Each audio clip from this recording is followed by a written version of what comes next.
this is a tool created to assist with analysing data from the financial assessment bulk uplift or FABU runs in Mosaic.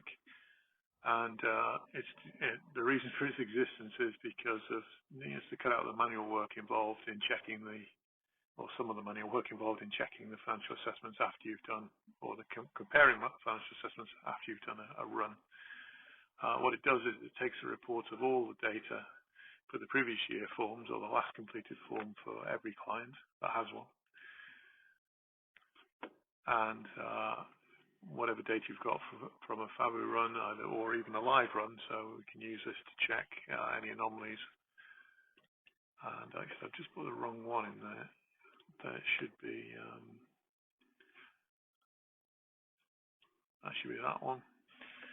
So in this particular set of data, there are 12,500 previous year forms, and in this particular run, there were 5,700 forms. And this is the data from the statements page. It contains all the relevant information for a financial assessment, breakdown, the totals for the different parts of the form include the total income, total disregards, total home expenditure, and so on, which previously I would compare on an Excel spreadsheet to identify the section where there's a difference, and then look at the individual, the itemized breakdown, as it were, of those sections. So this contains the actual income types and amounts plus the total. And what this does is compare the totals of the different sections in the form. Then if we click on one of these rows, we get a side-by-side comparison of the statement for that particular client. So this is much quicker than going into Mosaic, finding the old form, then finding the new form, copying out the various bits, calculating where the difference is, and then looking at it that way. We can immediately see, or far more quickly see, where the problem is. So this was the final release of the form. None of this data is actual client data, by the way, or at least it cannot be used to identify a client.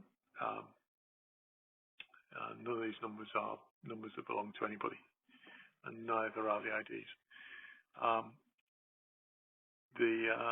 So this was the final release of the form, and there was a difference in the results. As we can see, the charge difference in the previous year form, previous year data was quite significant. Out of this 5,700 form sample, 724 differences. Not all due to the income, but primarily due to the difference in the income. So when we look at the that section, what we were able to see is quite fairly quickly that the entered pension guarantee credit was not appearing on the new form, and therefore not included in the calculation of the charge.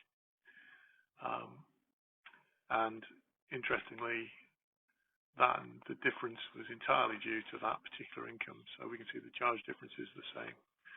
In most cases, it's the same.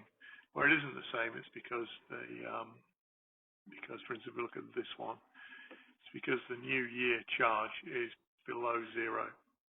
So rather than showing a negative, this doesn't show a negative difference. It just stops at zero. So the difference between that and that is actually 124.82.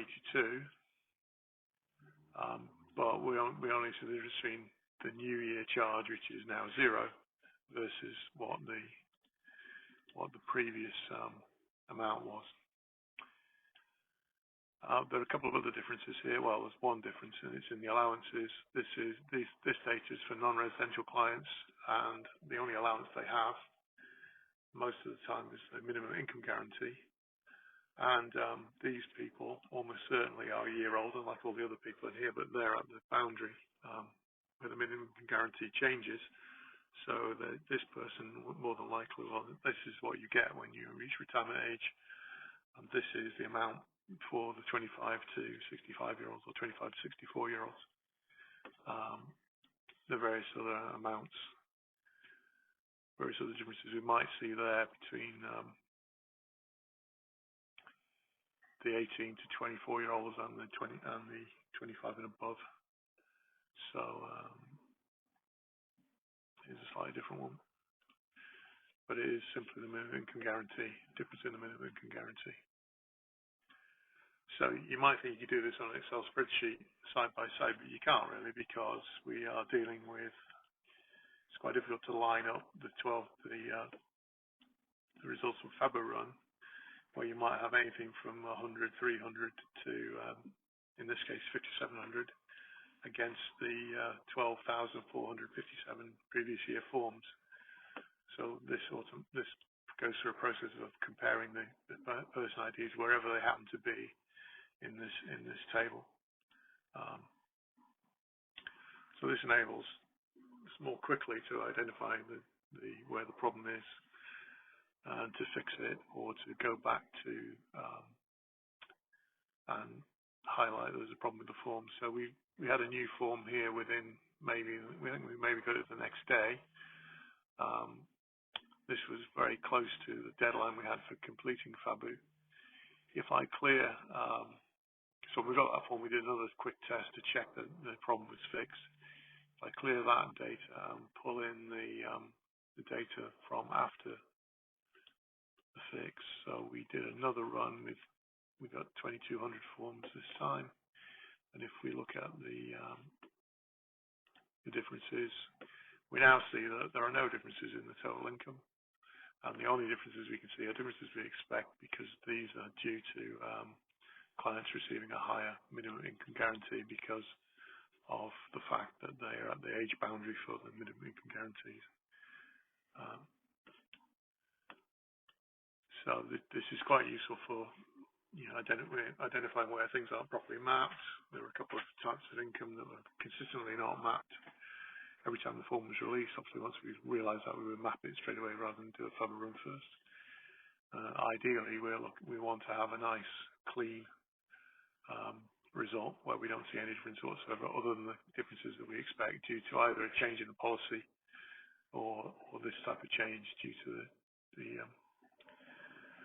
change in the status of the client. So, this is quite useful. You've got an awful lot of data as well. Generally speaking, there's a lot of data, so it does simplify the process.